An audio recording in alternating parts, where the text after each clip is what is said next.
यार नाम जप के बारे में आज के टाइम में सबने सुना होता है कि नाम जप की अद्भुत महिमा है। नाम जप से क्या नहीं हो सकता। भगवान का नाम जप करो, बाल बांका भी निकल सकता कोई भी त्रिभुवन में ऐसी समस्या नहीं कि नाम जापक को फांस सके। भाई इतने सारे लोग अपनी जिंदगी को बदल रहे, बहुत सारे ऐसे एथलीट्स हैं, ट्रेवलर्स हैं, एंटरप्रेन्योर्स हैं, स्टूडेंट्स हैं, जिस भी फील्ड में सक्सेस को चाह रहे हैं, जब वो नाम जप कर रहे हैं, सही आचरण कर रहे हैं, तो उनके चेहरे पे तेज बढ़ रहा है, उनके एक्शन से उनके रिजल्ट्स भी आ रहे हैं, सब कुछ बदल रहा है। यानी सब ये कह रहे हैं भाई नाम जप से मेरी जिंदगी बदल गई है, नाम जप में सारी शक्ति है, प्रभु के नाम में हर समस्या का समाधान छिपा है। अरे बस नाम जप करो, सब ठीक हो जाएगा। और ये अद्भुत कृपा बरसी है हमारे महापुरुषों के द्वारा। जब करो जो तुम चाहोगे तुम बन जाओगे, जो चाहोगे वो तुम्हें प्राप्त हो जाएगा। नाम जप करो। सबसे ज्यादा शक्ति हमारे पाप को धोने का भगवान के नाम जप में है, और कलयुग में केवल नाम जप ही काम करेगा। श्री कृष्ण नाम में, श्री राधा नाम में, श्री राम नाम में, श्री किशोरी जी के नाम में।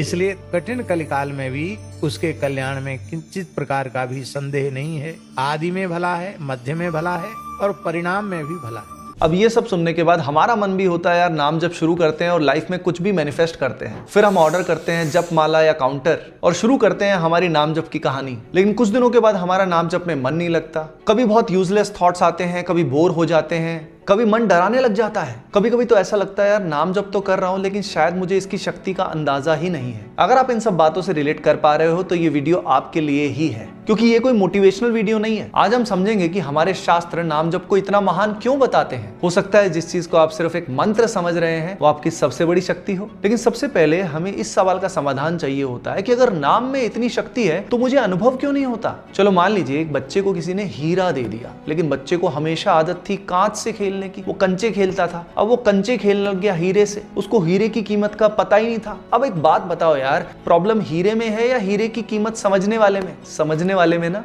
यानी हो सकता है हम सब हीरे को पहचान ही ना पा रहे हों। ऐसे ही हमारे शास्त्र कहते हैं कि नाम सिर्फ शब्द नहीं है। हमारे शास्त्रों में भगवान नाम से रिलेटेड एक बहुत ही पावरफुल श्लोक है, आइए सुनते हैं। नाम चिंतामणि कृष्णस्य चैतन्य रस विग्रह पूर्णः शुद्धो नित्य मुक्तो अभिन्न त्वानाम नामिनो। यानी सिंपल भाषा में भगवान और भगवान के नाम में कोई भेद नहीं है। समझ पा रहे हो? भगवान और भगवान के नाम में कोई भेद नहीं है। लेकिन जब आप नाम जप करते हो क्या ये भाव आप में आ पाता है? आप सोचिए, अगर अभी श्री कृष्ण इस कमरे में आकर खड़े हो जाएं, तो क्या आपका मन इधर उधर भटकेगा? क्या मोबाइल देखेंगे? क्या फ्यूचर की टेंशन लेंगे? या पास्ट के रिग्रेट्स में जाएंगे? कहीं आप बोर तो नहीं हो जाएंगे? नहीं ना। लेकिन आपके काउंटर या माला पर वही श्री कृष्ण जब नाम बनकर आते हैं और हम सोचते हैं ये तो शब्द ही है।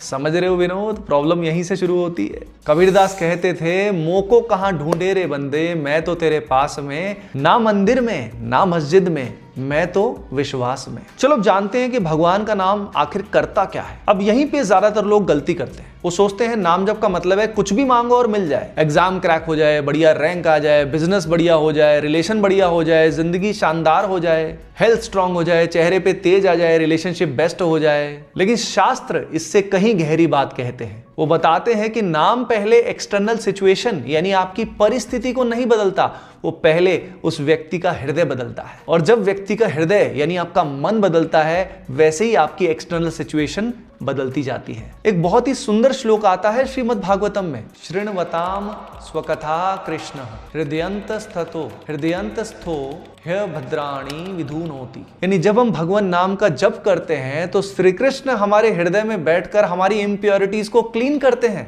यानी अब हमें शायद रियलाइज हो रहा होगा कि जैसे जैसे हम प्रभु का नाम जप करते हैं, राधा राधा राधा, राम राम राम राम, तो उस समय प्रभु हमारे अंदर अवतार ले रहे होते हैं। उनका अवतरण जैसे जैसे हमारे अंदर हो रहा होता है, वैसे वैसे पुरानी मलिनता हमारे हृदय की, मन की नष्ट हो रही होती है। जन्म जन्मांतर के पाप और नेगेटिविटी भस्म हो रही होती है। अब जैसे कि आप जानते हैं कुछ भी मैनिफेस्ट करने के लिए पॉजिटिव थिंकिंग बेहद जरूरी है। तो जब तक आपके पाप भस्म नहीं होंगे, नेगेटिविटी नहीं जाएगी, तो कुछ भी अच्छा आपकी जिंदगी में कैसे हो पाएगा। अब देखिए आपकी समस्याओं की जड़ क्या है? वही फियर, वही ओवर थिंकिंग, वही नेगेटिव सेल्फ इमेज, वही सेल्फ डाउट, एंगर, लस्ट। लेकिन अब एक बात सोचिए, इसमें कौन सी समस्या एक्सटर्नल है? ये तो सारी की सारी अंदर की बात है। इसीलिए प्रभु का नाम सीधा इनर सर्जरी करता है। चलो अब सुनते हैं ध्रुव महाराज की कहानी। ये कहानी आज के मैनिफेस्टेशन कल्चर को बहुत अच्छे से समझाती है। आपको पता है ना ध्रुव महाराज कैसे जंगल चले गए थे, तपस्या कर रहे थे, लेकिन क्या उनको भगवान चाहिए थे? नहीं ना, उनको तो राज्य चाहिए था, उनको सम्मान चाहिए था, यानी यही उनके गोल थे जिनको वो मैनिफेस्ट करना चाहते थे। लेकिन क्या आप जानते हैं जब भगवान ने साक्षात दर्शन उनको दिए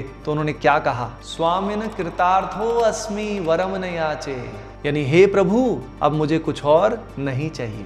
और यही सबसे अद्भुत बात है, उन्हें राज्य भी मिल गया, भगवान भी मिल गए, लेकिन ये सब होने से पहले उनका हृदय बदला। तो प्रभु के नाम का यही अद्भुत प्रभाव है, वो केवल आपकी इच्छाएं नहीं पूरा करते, वो आपको आपकी इच्छाओं से भी बड़ा बना देते हैं। अब मैं आपसे एक प्रश्न पूछता हूं, अगर कोई आपको करोड़ों रुपए दे दे लेकिन मन हमेशा बेचैन रहे तो क्या आपको अच्छा लगेगा? अगर आपको मनचाहा सुंदर पति या पत्नी मिल जाए लेकिन उसके बाद भी हमेशा इनसिक्योरिटी रहे तो क्या आपको अच्छा लगेगा? अगर आपको बहुत फेम मिल जाए, करोड़ों लोग आपको जानते हैं, लेकिन हर समय एंजाइटी रहे तो क्या आप सुखी रह पाओगे? नहीं ना। यानी असली समस्या बाहर की है ही नहीं भाई, यहीं पे प्रभु का नाम आपको अंदर से परिवर्तित करता है।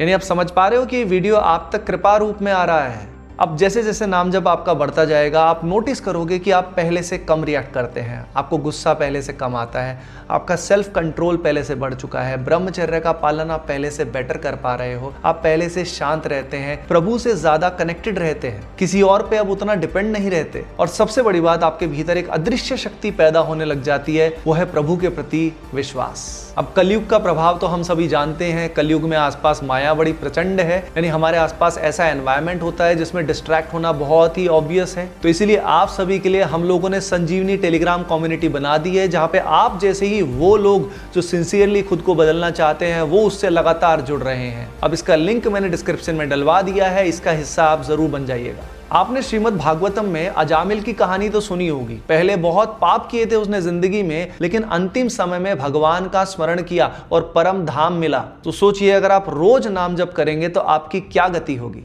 आपके अंदर ऐसे ऐसे परिवर्तन हो रहे होंगे जो आप अभी नहीं देख पा रहे हैं। ना जाने कितने पुराने पाप भस्म हो रहे हैं, ना जाने कितनी पीड़ा जो आपको सहन करनी पड़ती जन्म जन्मांतर तक वो खत्म हो रही है। हम शायद समझ भी नहीं सकते कितनी असीम कृपा चुपचाप काम कर रही है। और शायद यही कारण है कि कलयुग में भगवान ने कोई कठिन साधना नहीं दी, ना कोई जंगल जाने की शर्त, ना कोई तप करने की शर्त। हमारे शास्त्रों में कहा गया है हरिर नाम एव केवलम, यानी कलयुग में हरि नाम ही सब कुछ है। क्योंकि भगवान पहले से जानते थे कि कलयुग में मन बहुत बिखरा हुआ होगा और इस बिखरे हुए मन की घर वापसी केवल नाम से संभव है। इसीलिए जब भी आप अगली बार नाम जप करना शुरू करें, काउंटर उठाएं, माला उठाएं, तो ये मत सोचिएगा कि यार मैं बस कुछ शब्द को दोहरा रहा हूं। यह जरूर महसूस करिएगा कि प्रभु अभी इसी क्षण आपके साथ हैं। और प्रभु जैसे श्रीमद् भगवत गीता में कहते हैं कि जो भक्त मुझे जिस प्रकार भजते हैं मैं भी उनको उसी प्रकार भजता हूं। तो भले ही तेरा मन अभी लग रहा है कि नहीं, प्रेम आया है कि नहीं, आंसू आए हैं कि नहीं, लेकिन हर एक प्रभु का नाम तेरे हृदय को और साफ कर रहा है।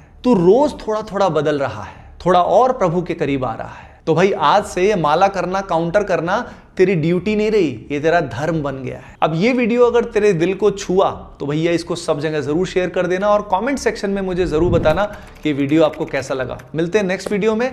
जय जय श्री हित हरिवंश।